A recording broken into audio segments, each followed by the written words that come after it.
Guys, मैं रुखसार आप देख रहे हैं world real reaction YouTube channel. अगर आप हमारी वीडियो अच्छी लगे चैनल को ज़्यादा से ज़्यादा लाइक शेयर जरूर कर दें।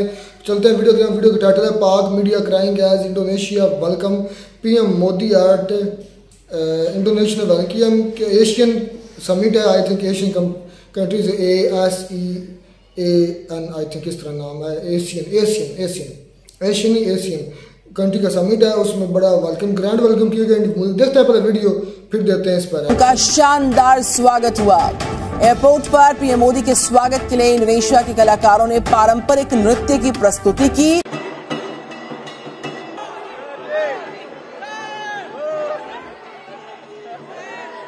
मैं अब आपको बताऊं दोस्तों कि इंडिया आसियान समिट हो रही है बेसिकली, और ये जो समिट है बेसिकली आप इसको हैरान होंगे कि इतना बड़ा इंडिया कंट्री है इन टर्म्स ऑफ इकोनॉमी और in terms of for financial and economic partnership के पूरे आसियान जिसके 10 मुल्क हैं उनको इंडिया के साथ एक आसियान इंडिया समिट रखनी पड़ी है। इंडोनेशिया के अंदर जो कि आसियान +6 की मीटिंग होने वाली है, उसमें भी प्राइम मिनिस्टर नरेंद्र मोदी हैं।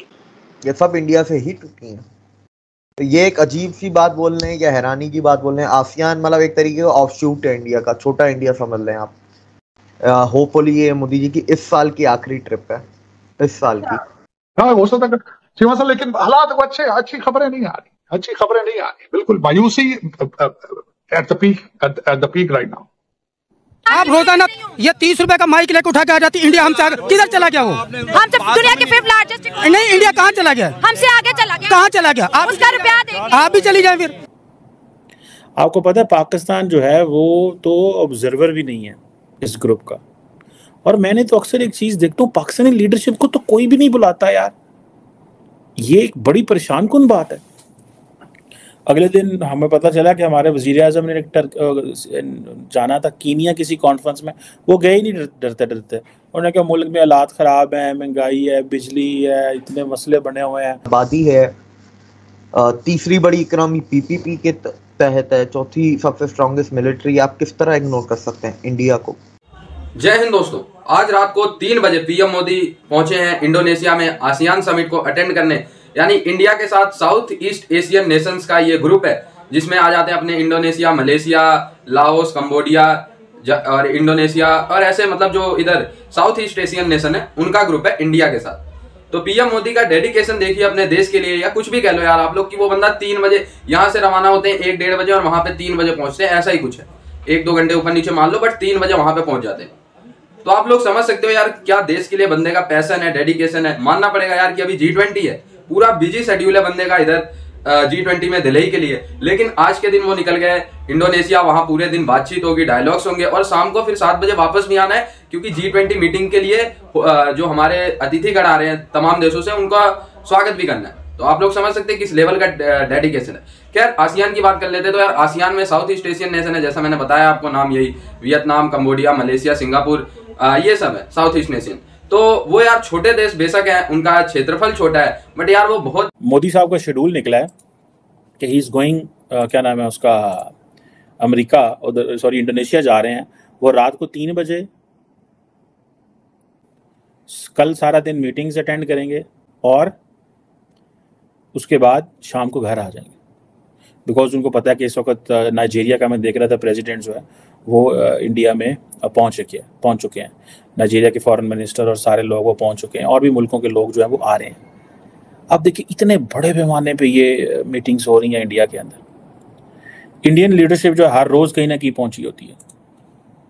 अमेरिका ने जिस तरह उनके पलड़े में वजन डाला है, अब इंडोनेशिया जो है वो बेसिकली ये इंडिया आसियान समिट जो है इसको हेड कर रहा है, बिकॉज ये एक वो रिवॉल्विंग पोजीशन होती है। तो इस दफ़ा इंडोनेशिया जकार्ता में हो रही है।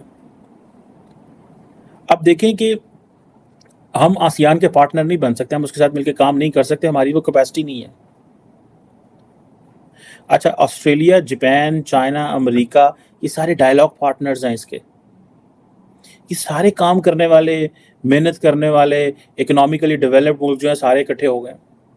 अच्छा, इंडिया के अंदर बड़ा शोर मचा हुआ है कि हर कंट्री में जितने भी ग्रुप्स बनाए गए हैं, चाहे वो ईस्ट हो, वेस्ट हो, नॉर्थ हो, जितने भी ग्रुप्स बनाए गए सब में इंडिया को शुमार किया गया है ऑलमोस्ट। क्या लगता है क्यों, और इस पर आपकी क्या राय है? जी, आसियान को 2014 से ही अटेंड कर रहे हैं। उससे पहले मनमोहन सिंह भी अटेंड करते थे। तो 14 में म्यांमार में हुई, फिर मलेशिया, फिर लाओस में, फिर कंबोडिया में हुई, सिंगापुर, बैंकॉक, फिर चाइना में हुई, उसका ब्रुनाई में हुई। तो मोदी जी हर जगह ही अटेंड करते आए हैं। थाईलैंड में हुई, इस बार इंडोनेशिया में है। जो एक बड़ी ताजुब की बात है, आसियान में जितनी भी जो उनकी जो ओरिजिनल 10 कंट्री हैं, the original 10 members of ASEAN, Brunei, Cambodia, Indonesia, Laos, Malaysia, Myanmar, Philippines, Singapore, Thailand, Vietnam, ये सारी अखंड भारत की कंट्री हैं। ये सब इंडिया से ही टूटी हैं। तो ये एक अजीब सी बात बोल रहे हैं या हैरानी की बात बोल रहे हैं। आसियान मतलब एक तरीके का ऑफशूट है इंडिया का, छोटा इंडिया समझ लें आप। तो वो है आसियान। अब फिर ये जो मीटिंग होनी है, ये होनी है आसियान +6 की, ईस्ट एशिया समिट। इसके अंदर इन्होंने फिर कुछ मुल्कों को ऐड किया 2011 में। ऑस्ट्रेलिया को ऐड किया, चाइना को ऐड किया, इंडिया को ऐड किया, जापान को ऐड किया, न्यूजीलैंड को किया, रशिया को किया, साउथ कोरिया को किया और अमेरिका को किया। ये 6-7 कंट्रियाँ थी, इनको उन 10 कंट्रियों के साथ ऐड किया। तो ये स्पेशली वो मीटिंग है जिसके अंदर ये सारे नेशंस होंगे जो एक्स्ट्रा ऐड किए हैं, +8, जिसे आसियान +8 हम कह सकते हैं। तो ये अब होगी और उसके ऊपर काफ़ी सारी चीज़ें इस पर डिस्कस की जाएंगी। अगर देखो तो आसियान कंट्री सारी इंडो पैसिफिक में आती हैं।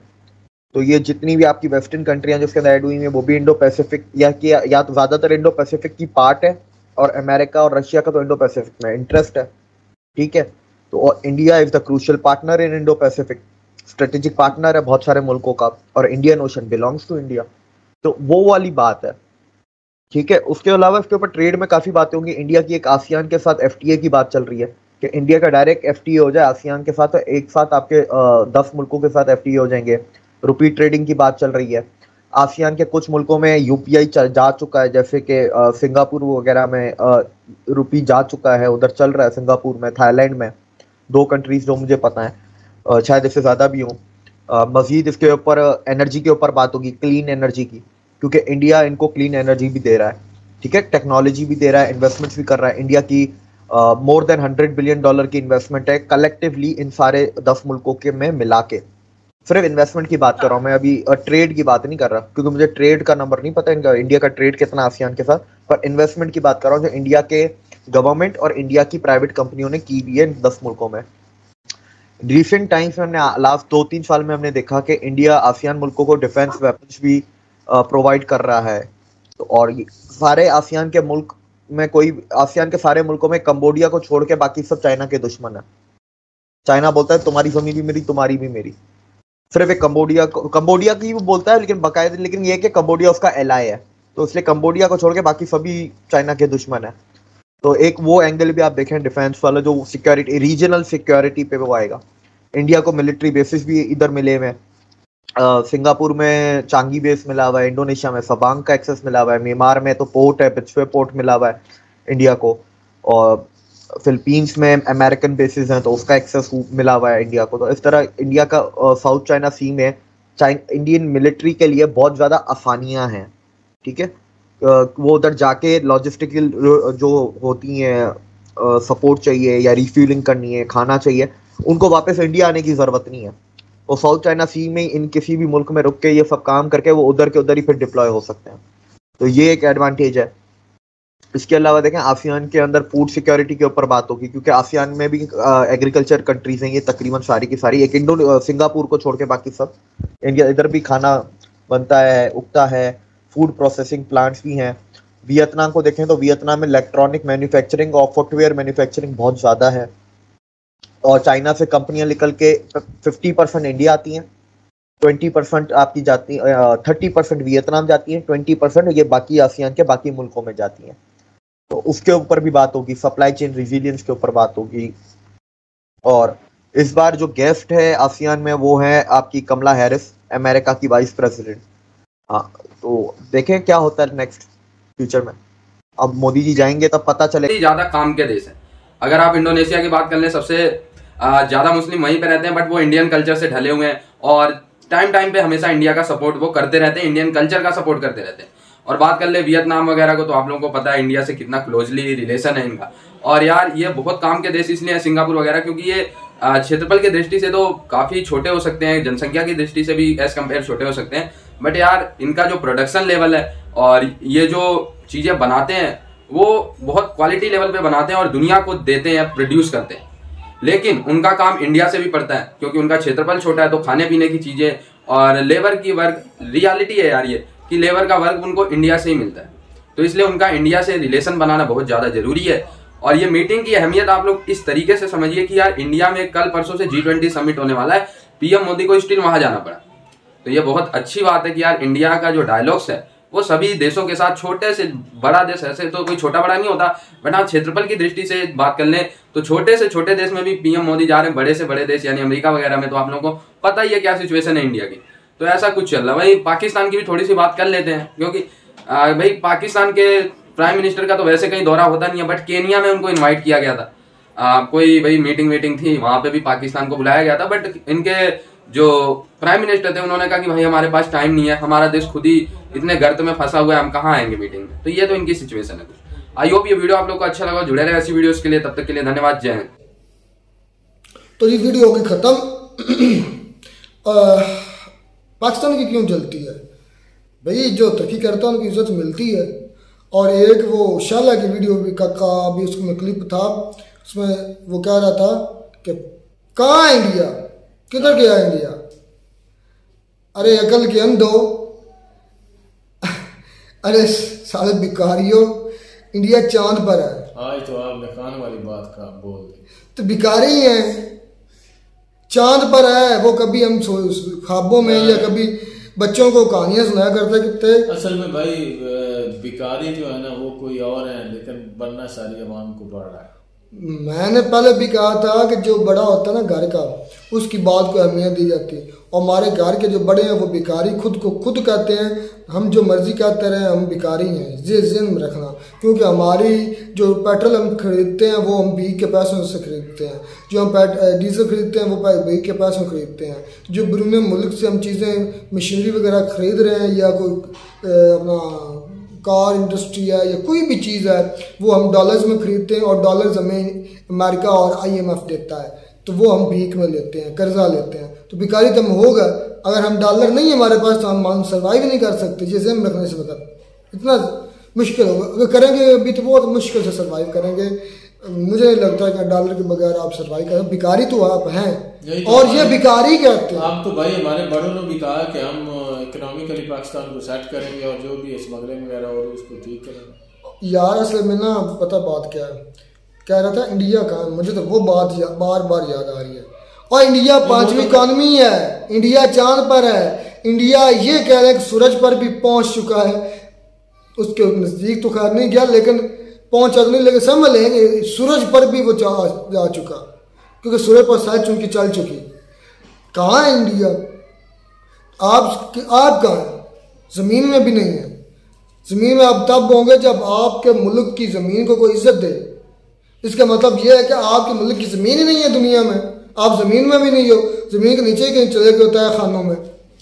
बात ये जितनी बातें करेंगे ना बातें बढ़ाने से बढ़ती हैं। इंडिया का है सुभान अल्लाह भी तेरे, मुझे बाकी सारी वीडियो के 5 तो वो कह रहा है चले इंडिया, वो लड़की ने कहा कि इंडिया जो है चांद पे चला गया, तो वो कह रही है कि तुम भी चले जाओ, वो बंदा कह रहा है कि तुम भी कहीं चली जाओ। इधर क्यों ये हकीकत नहीं माननी, हाइपर हो जाना है कि भाई ये ऐसे नहीं है। हकीकत असल में बात है ना कि हम इंडिया की जो तरक्की है ना उसको जलते हैं, उसकी जो लोग जलते हैं, ये नहीं अपनी जुबान से कह सकते कि बाकी इंडिया तरक्की कर रहा है। यार पाकिस्तानी अवाम चंद एक यूट्यूबर्स हैं, चंद एक 100,000 तादाद में हो गया जो ये चीज़ें समझते हैं मानते हैं, बाकी मैक्सिमम लोग अभी भी इंडिया की तरक्की से जलते हैं।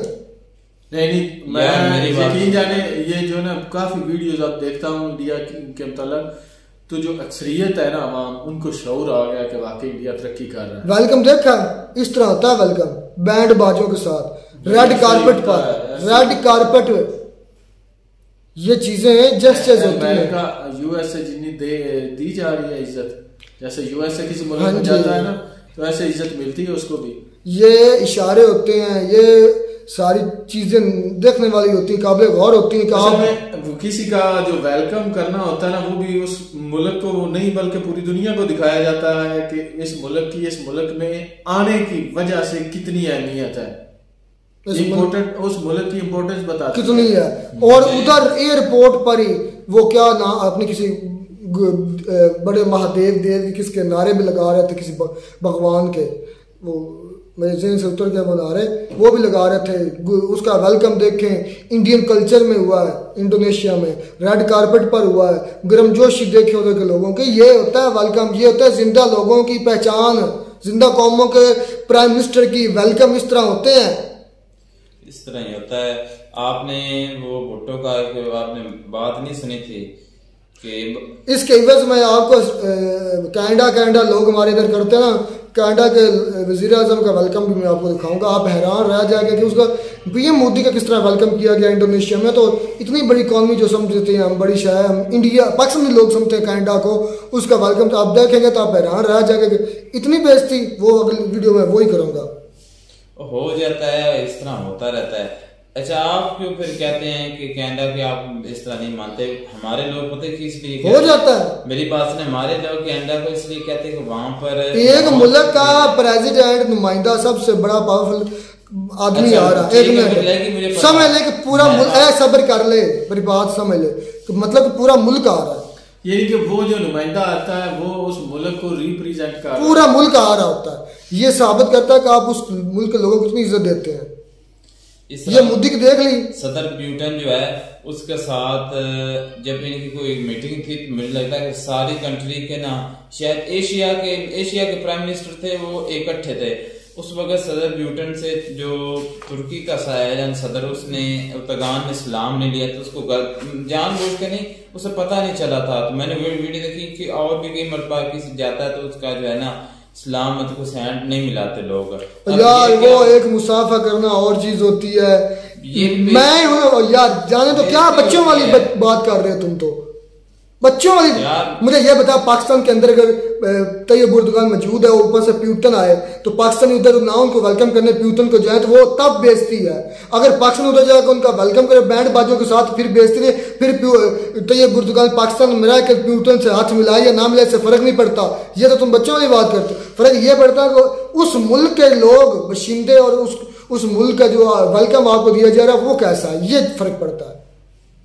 वेलकम तो इनका हर जगह पे अच्छा होता है, ये हम बात कर रहे हैं। वेलकम तो अच्छा वाकई होता है जिस कंट्री में भी जाएं। खैर बात वो कह रहा था इंडिया किधर है, मैं उसको शायद उसने ये इंडिया के किसी भी मुल्क में जाए ना तो उसके जो वहाँ पे जो जिस मुल्क का कोई नुमाइंदा पहुंचता है ना, मोदी का वेलकम उसने नहीं देखा, वो उस मुल्क की साख बताता है। ऐसे तो ये इंडिया की साख है।